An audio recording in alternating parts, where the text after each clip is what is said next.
ये शेर जब मैं पढ़ता हूँ ना, मजमे में अजीब सा करंट पैदा होता है। आपसे हम वालों, मंडी वालों को देखना चाहता हूँ कि बिजली पे चलते हैं ये यूपीएस है। तो मैं शेर पढ़ूंगा ना, ये मेरे अल्फाज नहीं है, मैं शेर पढ़ूंगा, मुझे पता लग जाएगा कि ये दीवाने, ये परवाने, ये मस्ताने इस शेर के साथ क्या इंसाफ करेंगे। सुनिएगा हजरत, शायर कहता है, सब कुछ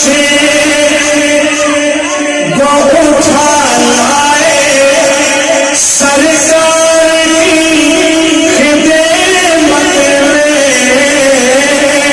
सब कुछ वो उठा लाए सरकार की खिदमत में। तू बकरे के जैसा तो, तू बकरे के जैसा तो खुश नसीब जो बोलेगा, तू बकरे के जैसा तो दिलदार नहीं रे।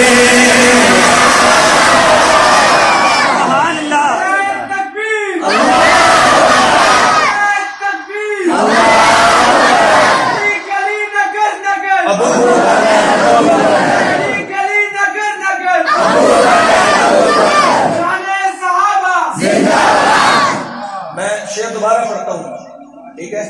ये मुझे पता है कितना जोर लग रहा है, ये देख रहे पसीने आना के बाद बारिश लगी है। मैं फिर पढ़ता हूँ, आप 100 दफा गए, खुदा की कसम 100 दफा पढ़ूंगा।